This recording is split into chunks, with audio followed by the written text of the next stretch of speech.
My wife texted from Napa Valley. Just married your business partner. You're nothing. I read it twice. Then I opened a folder on my laptop I'd been building for 9 months. She thought that text meant she'd won. She had no idea I'd been 3 steps ahead since January. My name is Harold Phelps. I'm 58 years old, and I built a pharmaceutical manufacturing plant from nothing 30 years of 16-hour days. 300 employees. A dozen generic drug formulas that keep Medicare patients alive. I tell you this because you need to understand what was at stake. And you need to understand that a man who builds something like that doesn't do it by being careless. But I was careless about one thing. I trusted my wife with the passwords. She thought she was stealing formulas. What she actually stole was incomplete, and she would never know until it was far too late. But let me start from the beginning. 9 months before that text arrived. Thank you for being here with me today.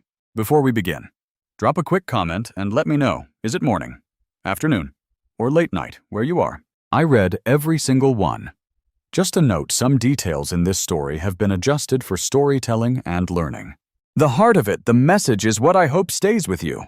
It started 9 months earlier, on a January morning cold enough that frost covered the farmhouse windows in patterns that looked like fractures. I was at my home office on the farm, 80 acres outside Columbus, reviewing routine security logs before heading to the plant. The pharmaceutical facility was 15 minutes away. But problems found before breakfast were easier to solve than problems found after a 12-hour shift. The access log entry appeared at 6:15 a.m. Server access badge D.PHELPS_M. Restricted directory formulas_master. Time 23:14. Date January 4th. I checked my calendar. January 4th. Darlene had been in Cleveland that night for a conference. I dropped her at the airport myself. I scrolled back. 2 more entries. Same badge, same directory. December 17th, she'd been in Maui. November 9th, hospital board dinner. Texted me at 9:30. I opened her email account. We'd shared passwords for 26 years. I'd never looked before. Subject line formula review for licensing discussion. Sender D. Phelps. Recipient C. Howard. No meeting ID. No calendar entry. Colin Howard. The competitor who'd launched a startup 18 months ago. The man who'd attended our Christmas party 3 years running. Shaken my hand in my own living room. Darlene's message was brief.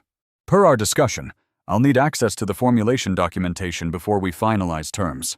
Can you clarify the licensing structure you mentioned? Colin's reply. Let's discuss in person. Same location as last time. I'll bring the contract framework. No mention of authorization. No company counsel. How long does it take for a marriage to become a business transaction you don't remember signing? I could call her right now.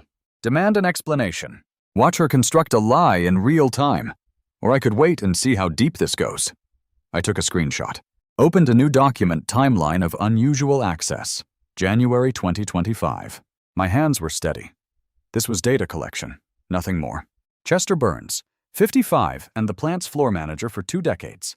Pulled his truck into the farm driveway just before 8, with the expression of a man carrying bad news. I met him at the door. He didn't wait for coffee. Both process engineers, he said, still wearing his work jacket. Same-day resignations, both going to that Howard startup in Charlotte. Never seen coordinated departures like this. Names of Marilyn Foster and Tim Kowalski. Senior engineers, they know the formulation sequences, the mixing protocols, everything. Chester rubbed his jaw. We'll need replacements fast or the Medicare contract schedule is shot. I hired 3 replacements 3 weeks ago, I said. They start Monday. Chester stared. You knew this was coming. I suspected. Now I'm certain. Certain of what? That this isn't theft. It's a plan. I showed him the screenshots, the access logs, the emails. He read in silence, his face tightening. How long have you known? Since 6:15 this morning. I opened a new folder on the desktop, named it one word, contingency. The cursor blinked in the empty space, waiting for what would become 47 documents. What are you going to do? Chester asked. Document everything, every access, every resignation, every unusual meeting, every dollar that moves wrong. And then I'll know who else is involved. This was not spontaneous theft. This was coordinated. Planned. Methodical. They were recruiting my staff, mapping my formulas, building an exit strategy. I needed to know who else was involved. 7 months later, an answer would arrive in a handwritten envelope with no return address. The letter arrived on a Thursday afternoon in July, 6 months into my documentation, in a plain envelope with handwriting I had not seen in 2 years. No return address, no stamp placed directly in the plant mailbox. A single sheet of paper folded once. 2 sentences, written in careful script. I don't know where you are in all of this, but I have something you will need, and I've kept it for 25 years. No signature. Dennis Gonzalez, the man Darlene pushed into retirement to make room for someone who would ask fewer questions.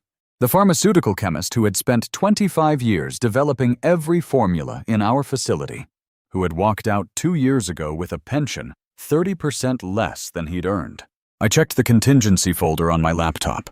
43 documents now. Server logs, emails, resignations, financial transfers. All evidence. None proving the formulas were mine to begin with. I knew the address. I'd sent a retirement card there 18 months ago. I drove without calling ahead. The house was a small ranch in the Columbus suburbs, 30 minutes from the plant. Maple trees in the front yard. Garden beds showing the same methodical care Dennis brought to chemical formulations. The door opened before I reached it. Dennis Gonzalez, 71, the pharmaceutical chemist and former R&D director who had spent 25 years building my formulas before Darlene engineered his retirement, stood in the doorway of his suburban home with a knowing smile. "I've been waiting for you," he said. "Knew you'd come eventually. How long have you known that she was planning something?" "Since the week before she forced me out. She started asking about documentation protocols. Who kept what? Where backups were stored." Dennis stepped aside. "I told her everything was centralized. Then I went home and packed my office." He led me to a converted bedroom. 4 shelves lined one wall, packed with identical blue laboratory notebooks, each spine labeled with dates in silver ink. 47 notebooks, Dennis said. "Every formula we developed together. Every modification. Every signature, yours and mine, on every page. FDA registered documentation. They can't take what we documented together." I pulled one from the shelf. March 1998 to August 1999. My handwriting next to Dennis's on page after page. Compound ratios, mixing sequences, temperature curves, stability tests, the foundation of everything the plant produced. "She called me 3 weeks after she forced me out," Dennis said quietly. "Asked if I'd taken copies of anything. Said she was updating the archive system. I told her no." He paused. "I lied." I looked at the shelves. 25 years of collaboration. Proof of co-development predating any claim Darlene or Colin could make. "Why didn't you tell me sooner?" "Because I didn't know if you knew. Didn't know if you were part of it. So I waited. Figured if you needed this, you'd realize where to look." Some betrayals happen in a moment. Others are built like formulas, one ingredient added at a time, until the compound is complete and lethal. "How long do you think she's been planning this?" I asked. Dennis looked at the notebooks. "At least 2 years, maybe longer." 47 notebooks. 25 years of documented collaboration. Every formula traced back to its origin. Every modification logged and signed. Dennis had given me the foundation proof of ownership they could never challenge. But the timeline of Darlene's planning now stretched back 2 years, maybe longer. In 3 months, I would discover exactly how much longer. 3 months after Dennis handed me those notebooks, I learned the answer. The planning hadn't started 2 years ago. It had started 4. I was back at the plant by 5:45 Saturday morning, 9 hours after the text from Napa, running on no sleep and the particular clarity that comes from knowing exactly what needs to be done. The office was dark except for the glow of my computer screen. I opened the document I'd prepared in July, the one I'd hoped I'd never need to use. Contingency. Activation checklist. Item 1. Server access revocation. Item 2. Financial lockdown. Item 3. Legal confirmation. I started with the easiest. Logged into the administrative server panel. Pulled up the access directory. Two names highlighted in yellow flagged for monitoring since January. D. Phelps and C. Howard. My finger hovered over the revoke button for exactly 3 seconds. Long enough to be certain, not long enough to second guess. System confirmation user access D. Phelps and C. Howard revoked. Time February 6, 2018. No re-entry possible. The joint investment account took longer. I'd prepared the paperwork in August. Notarized freeze order based on suspected fraud. One phone call to the weekend duty manager at the brokerage. Darlene's company expense account, the one tied to my personal guarantee, required a second call to the credit card company. Both done by 6:30. I picked up my phone and dialed the number I'd saved 4 months ago. Voicemail. Expected on a Saturday before 7. Wade, it's Harold Phelps. I need you to call me this morning. Emergency filing. The situation we discussed 4 months ago today is the day. I hung up and watched the sunrise start to color the equipment yard outside my window. The pharmaceutical plant had been running for 32 years. Built it from nothing. 14 profitable generic drug formulas. Medicare contract worth $12 million annually. 300 employees. What does control actually mean? Not the ability to stop someone from taking something. The ability to make what they take worthless. My phone rang at 7:15. Wade Travers, 52. The patent law attorney I'd consulted 4 months earlier about intellectual property protection strategies. Called back, sounding alert despite the weekend hour. I got your message, he said. I'm at my office. Pulled your file. Walk me through what happened. The text I told you might come, it came last night. Napa Valley. My wife and my competitor. Confirming what we suspected. You've activated the contingency plan. Server access revoked as of 6 this morning. Accounts frozen. I need you to confirm what we discussed in June. I heard papers shuffling. Wade's voice when he spoke again was careful. Precise. I reviewed everything you sent 4 months ago. All 14 formula patents, personal registration under your name. Never transferred to company entity. Filed between 1993 and 2018, each one listing you as sole inventor. Each one maintained under your individual ownership. And the licensing agreement. The licensing agreement your wife signed with Howard's startup in July. Wade paused. It's void, Harold. She had no legal authority to license your personal intellectual property. The formulas were never company assets. She couldn't transfer rights she never possessed. I know, I said. I just needed you to confirm it on record. When did you structure them this way? From the beginning? I looked at the dawn breaking over the plant. I had structured this patents 30 years ago. Long before Darlene. Long before Colin. Long before any of this. You've been planning this defense for 3 decades. No, I said. I've been protecting what I built for 3 decades.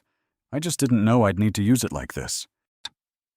The licensing deal that formed the foundation of Colin's startup, the agreement that promised him access to 14 profitable generic drug formulas didn't exist. Darlene had signed a contract transferring rights she never possessed. They were manufacturing products based on formulas they had no legal right to produce, and they had no idea. They wouldn't stay ignorant for long. But I had a window, and I intended to use it. My son knocked on the office door at 2:30 that afternoon with the expression of someone who had been carrying a weight alone for too long. Hugo Phelps, 26, my son and a CPA at an independent Columbus audit firm, entered carrying a laptop and a folder thick enough to require both hands. Dad, I need you to hear me for 20 minutes. Don't interrupt. Just listen. I gestured to the chair across from my desk. He sat, opened the laptop, and pulled up a document that filled the screen with dense legal text. Medicare contract 2019 to 2029, he read. Original holder Phelps Pharmaceutical Manufacturing. New designation Midwest Generic Solutions, LLC. Transfer effective date November 18th. I leaned forward.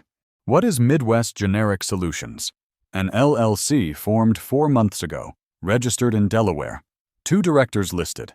Hugo turned the laptop so I could see the names. Darlene Phelps and Colin Howard. $12 million annually.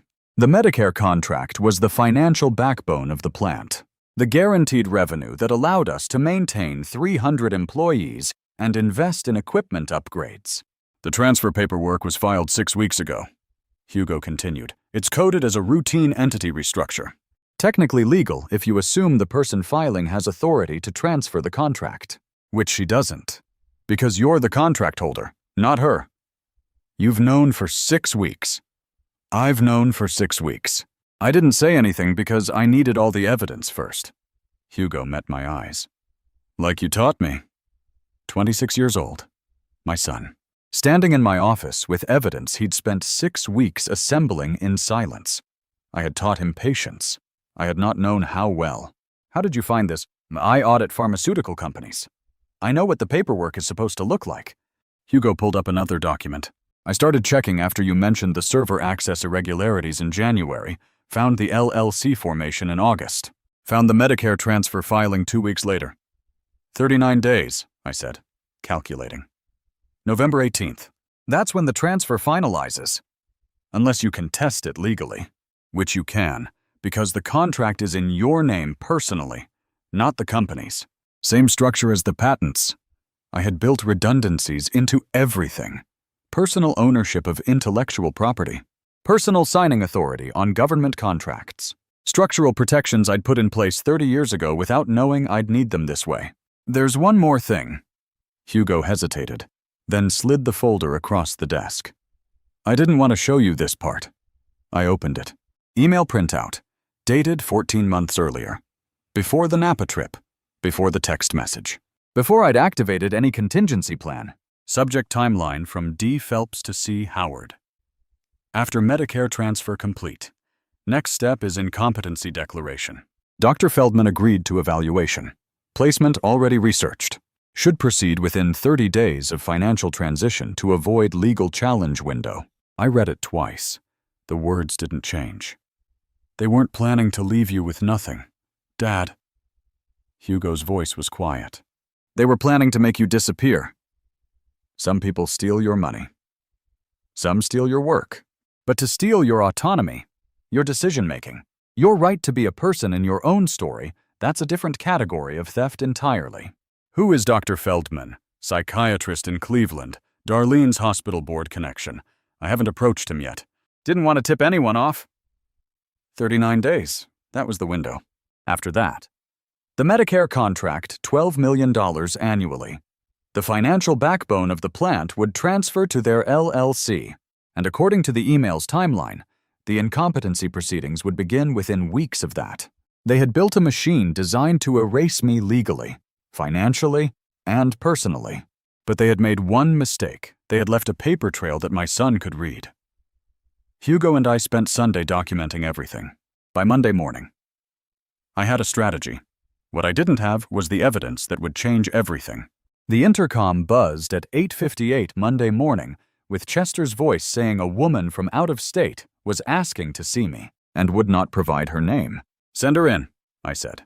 Quintessa Lowe, 36, a pharmacist from Charlotte who carried herself with the composed determination of someone who had spent weeks deciding whether to make this drive, stood in the doorway with a canvas bag and exhausted eyes.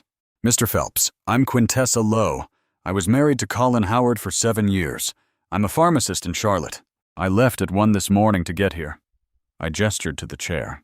She sat, placing the canvas bag on the floor. I went through his home office after the bank called about the mortgage. He used our daughter's birthday as the password. She pulled a USB drive from her jacket. I don't know what you're dealing with, Mr. Phelps. But whatever it is, this makes it bigger. She placed the USB on my desk. I plugged it in. 4 folders. Emails. Wire transfers. Contracts. NDAs. The earliest email was dated 16 months ago. Subject line formula licensing inquiry. Sender Colin Howard. Recipient Guangzhou Pharmaceutical Development Limited. First email 16 months ago, Quintessa said. First wire transfer 14 months ago. He sold it before he married your wife. I scrolled through the chain. Negotiation. Technical specifications. Colin describing my formulations in detail to a Chinese pharmaceutical company. 4 months of correspondence before the first payment. The wire transfer folder showed 3 transactions totaling $240,000 from Guangzhou Pharmaceutical. Development to C. Howard personal account. Allies arrive from the strangest directions. Not the people you cultivate or recruit. The people who have been wronged by the same hands and are brave enough to drive 8 hours through the night, carrying proof. Does anyone else know you have this? I asked. No one. Colin left 3 weeks ago. Hasn't called our daughter. Hasn't paid the mortgage. I spent 2 weeks deciding whether to call a lawyer or call you. Quintessa met my eyes. Then I saw your company name in the contracts. I looked you up. Figured you deserved to know first. I opened the contracts folder. Non-disclosure agreements. Technical specifications matching my patents exactly. Final transfer agreement dated 10 months ago. This isn't civil court territory, Mr. Phelps. Quintessa's voice was steady. This is Economic Espionage Act. Trade secrets to a foreign entity. Federal prosecutors. She was right. I'd been preparing for patent infringement litigation. Civil damages. This was something else entirely. My daughter is 6 years old, Quintessa said. I can't stop what her father did, but I can make sure someone knows before it's too late to do anything about it. She stood, leaving the USB on my desk. The files are copies. Keep them. Do whatever you need to do. Why drive 8 hours to give this to me? Because he didn't just steal from you. He stole my daughter's future, her college fund, her stability. Quintessa picked up her bag. I want her to grow up knowing her mother tried to do the right thing when it mattered. Federal prison. Not lawsuits, not financial ruin. Prison. For selling pharmaceutical trade secrets to a foreign adversary. I sat with the USB drive for 3 minutes after Quintessa left, reading the same email chain twice to be certain I understood the timeline correctly. Colin had sold my formulas to China before he ever touched my wife. This was not opportunistic theft that escalated. This was a planned infiltration from the beginning. In 3 weeks, FBI agents would arrive at this office, but I would not wait 3 weeks to call them. I called the FBI field office in Columbus Monday afternoon. By Tuesday morning, 2 agents were sitting in my conference room reviewing Quintessa's USB drive. By Wednesday, they were interviewing Hugo about the Medicare contract fraud. The FDA alert appeared on my monitor 3 weeks after Quintessa left, on a Wednesday afternoon when I was reviewing routine regulatory compliance updates. FDA bioequivalence study results. Applicant Midwest Generic Solutions, LLC. Products tested generic lisinopril 10 mg, generic metformin 500 mg, generic amlodipine 5 mg. Result failed. All 3. I clicked through to the detailed report. Reason for determination: insufficient stability data in dissolution phase. Active ingredient concentration measured outside acceptable range during stress testing. Applicant may resubmit after addressing identified deficiencies. I read it 3 times. Then I opened the lab entry log from 6 weeks before Darlene downloaded the formulas. Compound C7 stabilizer. Removed from server repository, January 15, 2025. Time 0:34 a.m. User HP helps. The entry I'd made 9 months ago. The night I realized how deep the conspiracy went. Before the text from Napa. Before Hugo's documentation. Before Quintessa's drive from Charlotte. I had removed 1 compound from the digital formula repository, a stabilizing agent that kept active ingredients from degrading under TIA. Stress conditions. Without it, the formulas would process correctly in small laboratory batches. The pills would look right, weigh right, pass initial inspection, but they would fail FDA bioequivalence testing every single time. Patience is not passive. Patience is setting a trap and waiting for the exact moment when the target steps into it voluntarily, publicly, irreversibly. I picked up my phone and called Wade. I saw it, he said before I could speak. FDA publication came through on my regulatory feed an hour ago. It's public record. It's public record. Herald. Every pharmaceutical company in the country monitors that database. His investors will see it. His partners. His lenders. Wade paused. This is exactly what you said would happen. Can he retest? He can retest. 2 more attempts per FDA regulations. But each failure costs roughly $200,000 in testing fees plus manufacturing batch costs. And he'll fail identically each time unless he figures out what's wrong with the formula. Which he won't. Not unless someone tells him. The formula looks complete. The compound you removed was buried in the stabilization protocol. He'd have to know to look for it specifically. I could hear Wade's keyboard clicking, probably pulling up the same FDA report I was staring at. The Chinese company he sold to, Wade said carefully. They're manufacturing with the same incomplete formula. Yes. So when their batches start failing quality control, they'll know they were sold defective intellectual property, and they'll have documentation proving exactly who sold it to them. How long have you known this would happen? Wade asked. Since the night I removed the stabilizer, 9 months ago. The line was quiet for 5 seconds. You've been planning this since January.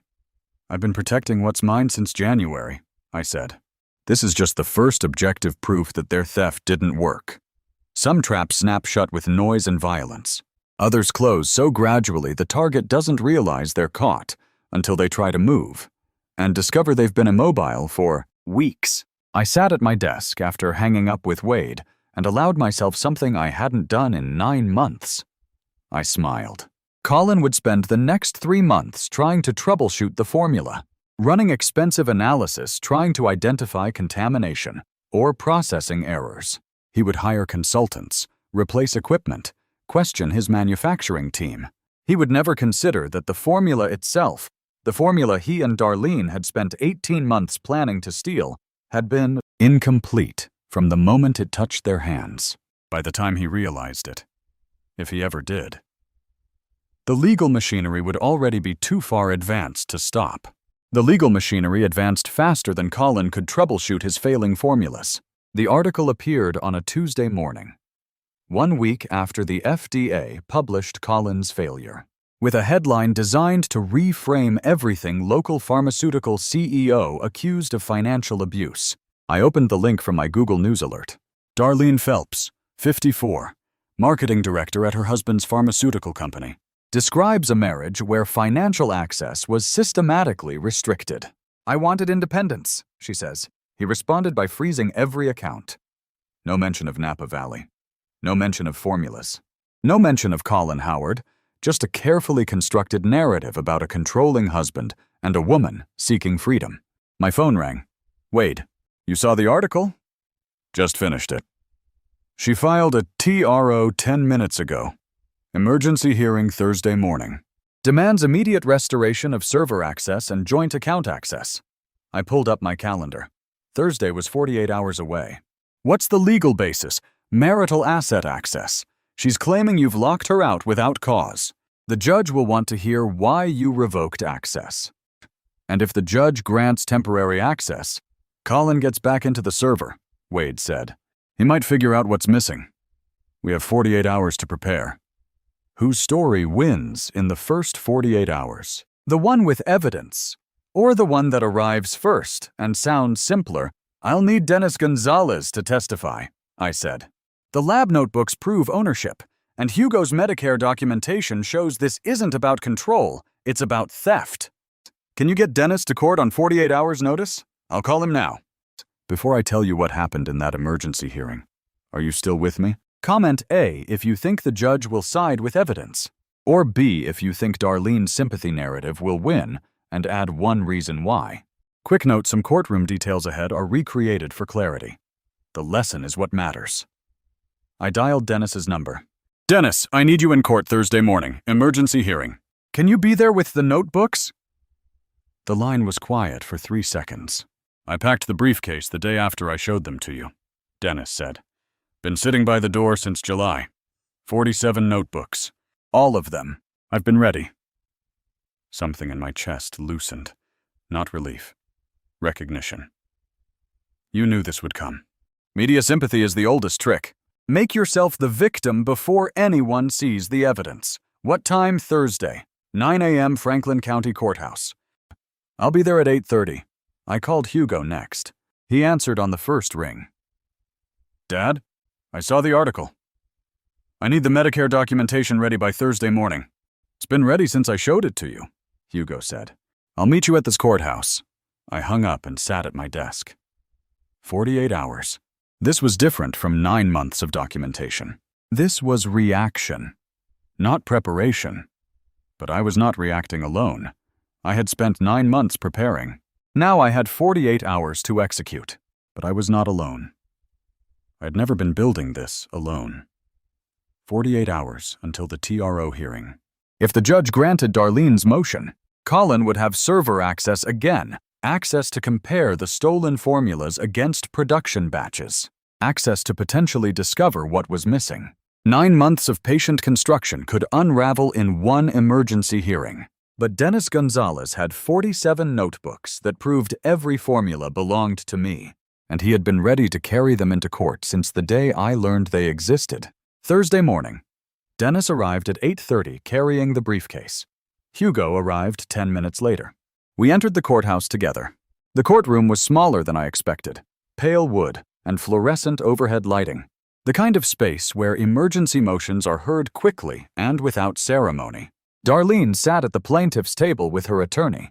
She wore a navy suit and an expression I recognized, the one she used for hospital board meetings when she needed to appear vulnerable. Judge Keating, a federal magistrate known for reading motions thoroughly before hearings, sat behind the bench with Darlene's TRO filing already marked with highlighter annotations. Counselor Holt, you may proceed. Diane Holt, Darlene's attorney and a sharp-faced woman with a reputation for aggressive emergency motions, stood to present the TRO with the confidence of someone who had won similar hearings before.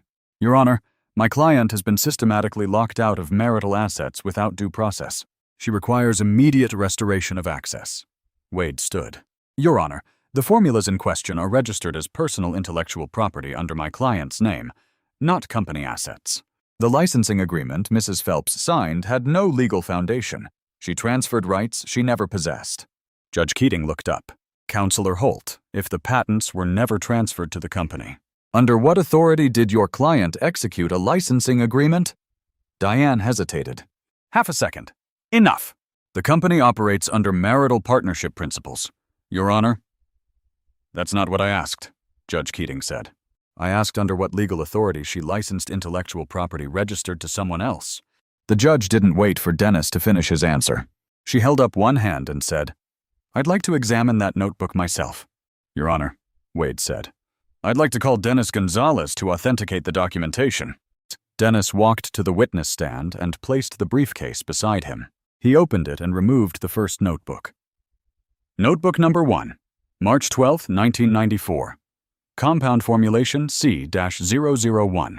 Signatures H. Phelps D. Gonzalez. FDA registration timestamp visible on page 3. He handed it to the bailiff. Judge Keating opened it, examined the signatures, checked the date stamps. How many notebooks are there? 47, Your Honor. Spanning 25 years. Every formula currently produced at the plant. All co-signed. All FDA registered. Wade handed a folder to the bailiff. All 14 formulas registered under Harold Phelps individually. Your Honor. USPTO records confirm. Judge Keating spent 3 minutes reading. The courtroom was silent except for pages turning. Diane tried one objection. Your Honor, the relevance of historical documentation to account access. The relevance, Judge Keating said, is that your client is asking me to restore access to resources she claims are marital assets. Mr. Travers has demonstrated they are not. The judge closed the notebook. Motion denied. Server access remains revoked.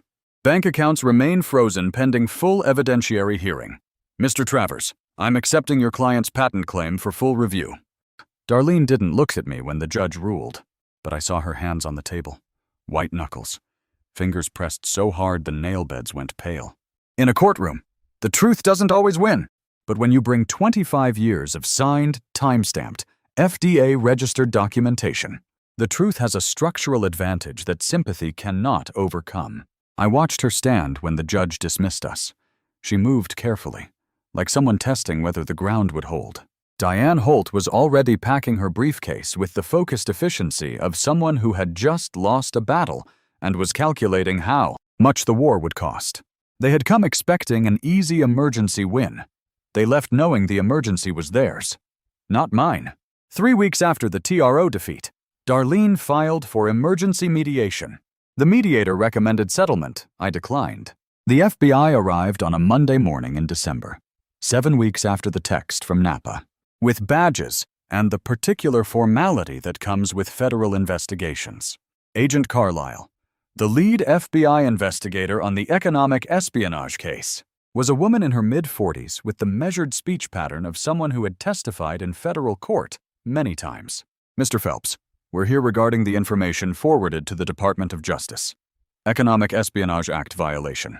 Sale of pharmaceutical trade secrets to a foreign entity. Agent Reeves, her partner, was younger and carried a tablet displaying email evidence from the Chinese pharmaceutical transaction investigation. The transaction with the Chinese company has been verified, Agent Reeves said. Wire transfers, email correspondence, delivery confirmation. Your formulas were sold for $240,000. I'd known this since Quintessa delivered the USB drive. But hearing federal agents confirm it transformed evidence into prosecution. This is no longer a civil matter, Agent Carlisle said. This is a federal prosecution. Mr. Howard is facing charges under the Economic Espionage Act. How can I help? We need your cooperation as the intellectual property owner. Testimony confirming the formulas are yours, confirming you never authorized transfer to any foreign entity. You have it. For 9 months I had documented, anticipated, prepared.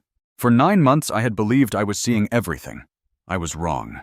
Agent Carlisle opened a folder. During our investigation, we found an email from Mr. Howard to the Chinese buyer dated August 10th.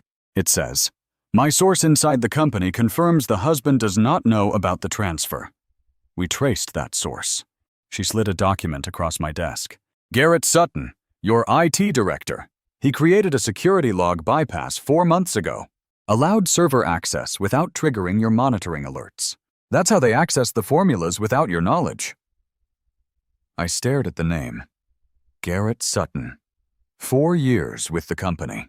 The person I had trusted to protect the digital infrastructure had been the one dismantling it. How long was he helping them? 4 months, based on email timestamps, Agent Reeves said. July through October. He created the bypass in July. That's when undetected access began. July. Before the Napa trip. Before I activated my contingency plan. Before I even knew Dennis had the notebooks. Where is he now? Mister? Sutton is now a cooperating witness, Agent Carlisle said. He's providing testimony in exchange for reduced charges, wire fraud, conspiracy to commit theft of trade secrets. 18 months instead of 5 years. I looked out the window at the production floor. 300 employees, 30 years of work, 9 months of documentation. And the one betrayal I had completely missed was the man who controlled the system I'd been watching. He's testifying against Colin. Against everyone, Agent Carlisle said. Mr. Howard, Mrs. Phelps, the Chinese buyers. He documented every instruction they gave him, every access request, every bypass he created. You can plan for 99% of the variables and still miss the one person standing closest to the machinery. That's not failure. That's the limit of what any human being can see. I had spent 9 months building a case I thought was comprehensive. I had documented Darlene's theft, Colin's fraud, the incomplete formula, the Chinese sale. But I had trusted Garrett Sutton for 4 years, and he had betrayed me for 4 months before I even knew there was a conspiracy. The only reason it didn't matter was that he was now testifying against the people who had paid him to betray me. Even my failures were becoming weapons. The FBI left at 3. I spent the rest of the day preparing documentation. But that night, I needed something other than evidence. I returned to the plant at midnight on Tuesday, after the FBI left, after the day ended, when the production floor was shut down for scheduled maintenance and the building was finally silent. Emergency lighting cast long shadows across the equipment. I walked the floor slowly, touching machinery that had been running for 3 decades. Mixing tanks, quality control stations, every valve installed by my hands or under my direction. I sat down on the cold floor, back against the main mixing tank. The metal was cool through my shirt.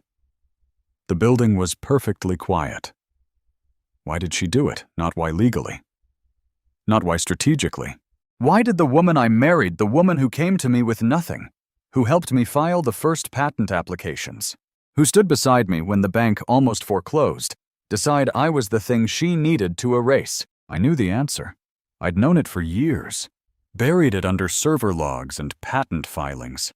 She had loved me once, before I became this place, before every conversation turned to production schedules and FDA compliance. Before I started sleeping in the office more nights than at home. How do you lose someone slowly, one late night at a time? One missed dinner. One conversation about formulas instead of feelings. Until the person sleeping beside you is a stranger who knows where you keep your passwords. That didn't excuse what she did. Didn't excuse the theft, the licensing fraud, the incompetency plan, the systematic erasure she had engineered with Colin. Understanding why someone destroys you doesn't make the destruction acceptable, but it made it human. And tonight I needed to remember we were both human, not just legal adversaries with patent claims and federal charges between us. I gave myself 1 hour, 60 minutes to sit on this floor and feel the weight of what I had not seen, what I had not been, what I had chosen to become instead of staying present in my own marriage. Then I stood up, turned off the lights, and drove to the farm. Hugo's car was in the driveway. The office lights were on. 1:30 in the morning. I found him at the desk, surrounded by printed server logs. Laptop open, highlighting timestamps. I have the complete IT access logs, he said. Every bypass Garrett created, every unauthorized entry, every timestamp, all documented. How long have you been here? Since 6. Hugo looked up. I figured you needed time alone. I needed time to finish this. I looked at the documents spread across the desk. Hundreds of pages. Access records, system modifications, security protocol changes. Every digital footprint of Garrett Sutton's betrayal, organized chronologically with cross-references to Darlene's server access and Colin's emails. The case is complete now, Dad, everything we need. And you can build something so large it casts a shadow over everything else in your life. The question is whether you notice the shadow before the people standing in it decide to leave. I had given myself 1 hour to be human, to sit in the dark and ask questions that had no legal answers. Then I stood up, drove home, and found my son had spent those same hours building the final piece of evidence we needed. In 10 days, we would walk into the courthouse with everything: the patents, the notebooks, the IT logs, the federal case. They had stolen formulas. We had built a structure they could not escape. 10 days later, we walked into the courthouse with everything they couldn't escape. The courtroom felt smaller than I remembered, though nothing had changed since October. Judge Renner entered at exactly 9 o'clock, and I realized this was the first morning in 14 months I hadn't thought about revenge before breakfast.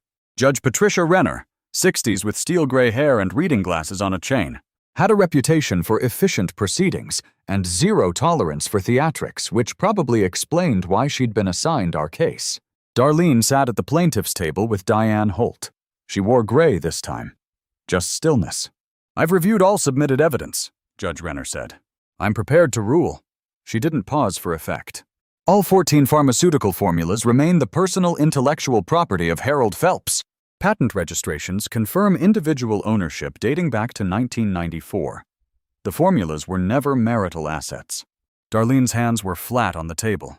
The Medicare contract remains with the original manufacturing entity. The attempted transfer to Midwest Generic Solutions, LLC, is void. Wade had warned me victory wouldn't feel like the courtroom scenes on television. He was right. Each ruling Judge Renner delivered felt like closing a file drawer, not raising a flag. The satisfaction I'd imagined for 14 months was just relief that it was ending. The prenuptial agreement infidelity clause is invoked. Mrs.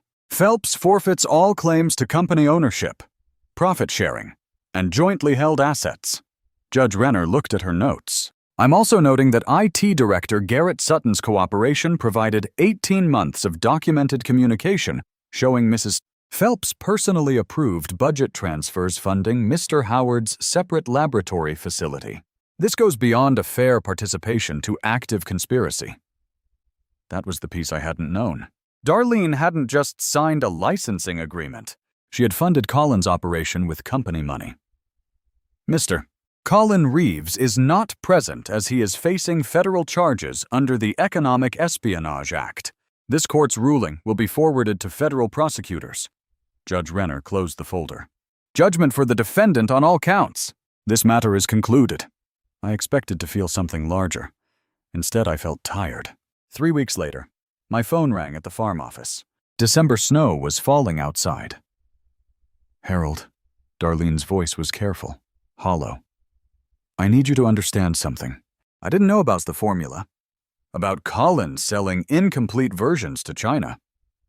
You never asked, I said. What? You never asked what you deserved. Only what you wanted. There's a difference. The line was quiet. You chose not to know, I said. About the Chinese sale, about the incomplete formulas, about the Medicare fraud. You chose ignorance because knowing would have required you to stop. That's not fair. I wasn't a good husband, I said. I chose the plant over our marriage. I created the distance first. I know that. But you chose theft over honesty. And you chose to erase me completely, rather than just leave. She was quiet for 10 seconds. Collins' lawyers are saying I knew everything. They're trying to reduce his sentence by making me the primary conspirator. There it was. Not an apology, not reconciliation. Another transaction. I can't help you with that, I said. After I hung up. I sat watching December snow cover the equipment yard. Somewhere Darlene was calculating her next move with lawyers and leverage. But I was thinking about Dennis returning in spring, and whether the maples Hugo planted would survive winter. That difference told me everything. Hugo knocked on the office door holding 2 thermoses of coffee. Plant starts back up Monday, he said. Thought we should walk the floor one more time before the crews return. I grabbed my coat. The formulas were secure, the contracts honored, and my son was home. Time to remember what I'd been fighting for. Hugo and I walked the production floor that night, Monday morning. I would do it again. The plant parking lot at 5:30 looked exactly like it had 18 months ago. Before I knew my wife was sleeping with my competitor, I parked in the same spot, walked through the same entrance. But I moved slower this time, noticing details I'd missed during the crisis months. The way the overhead lights hummed at a frequency that changed when the mixing tanks were running. The smell of industrial cleaner mixed with pharmaceutical compounds. The particular echo of footsteps on concrete that had been poured in 1994. Chester was already on the floor, ending his overnight shift. He nodded when I walked past. Feels right having everyone back, he said. Dennis arrived at 5:45, walking through the employee entrance like he'd never left. He moved directly to the lab, knowing every corner, every station, every piece of equipment without hesitation. You changed the mixing sequence, he said when I joined him. You noticed from the sound. I never stopped thinking about this place. Dennis ran his hand along the edge of the main mixing tank. Spent 6 months consulting for 3 other companies after I left. Wanted to understand what they were building, how they operated, whether any of them matched what we had here. And I turned down all 3 offers. Dennis looked at me. They had money, they had equipment, they had formulas, but none of them had what you built. None of them kept promises the way you did. To employees, to Medicare patients, to partners. I couldn't find that integrity anywhere else. What had I been defending all those months' formulas? Or the promise I'd made to 300 families that their work mattered? The plant hummed around us. 300 employees across 2 shifts. The same production schedules we'd been running for years. Equipment maintained. Formulas secure. Contracts honored. My phone buzzed. Text from Hugo. Breakfast ready when you are. Dennis too, if he wants. I walked back to my office. The newspaper was on my desk. Business section headline visible. Midwest Generic Solutions files bankruptcy. Howard facing federal sentencing. I didn't read the article. I already knew what it would say. Collins' company had collapsed after the second FDA failure. The Chinese pharmaceutical company was suing him for fraud. Federal prosecutors were proceeding with economic espionage charges. Darlene was named in 3 separate civil suits from investors who'd lost money on the failed startup. I stood at the window overlooking the production floor. The same window where I'd stood 18 months ago. The same view. The same equipment. But everything was different. They had taken my formulas. My wife. My reputation. They had tried to take my company. My contracts. My identity. But they couldn't take who I was. I had fought to keep what was mine. Turned out I already had it. The equipment didn't care who owned it. The formulas didn't care who filed the patents. But the people, Dennis, Chester, Hugo, the 300 on the floor they'd chosen to return. That was the only victory that counted. Dennis was already at the mixing station explaining the new sequence to the morning crew. Hugo's truck pulled into the lot. The March sun was rising over equipment I'd almost lost and people I'd almost destroyed trying to keep. I'd won every legal battle and learned I'd been fighting for the wrong thing. The plant would run another 40 years. The question was who I'd be running it for. And to you, listening to my story, remember this: what happened to me could happen to anyone. Don't make my mistake. I spent 30 years building something I was proud of. But somewhere along the way, I stopped building the relationships that mattered most. I let formulas and production schedules replace conversations with my wife. I trusted the wrong people because I was too focused on the machinery to see what was happening right in front of me. When you're so consumed by protecting what you've built, you can lose sight of why you built it in the first place. But I learned something through all of this. God has a way of showing you what truly matters when everything else is stripped away. I believe the Lord allowed me to go through this test, not to destroy me, but to teach me that my identity isn't in my patents or my plant or my reputation. It's in who I am when all of that is threatened. The formulas they stole were never my real strength. The people who chose to stand by me, my son, Dennis, Chester, the 300 employees who stayed, that's what I should have been protecting all along. God blessed me with a second chance to understand that. So I'm asking you, if you were in my position, what would you have done differently? Leave a comment and tell me your honest thoughts. If this story resonated with you, please share it with someone who might need to hear it. And if you want to hear more stories like this, subscribe so you don't miss what's coming next. Thank you for staying with me until the very end. I truly appreciate you being here. One final note: some details in this story have been fictionalized for reflection and learning, but the lessons are real. May God bless you and keep you.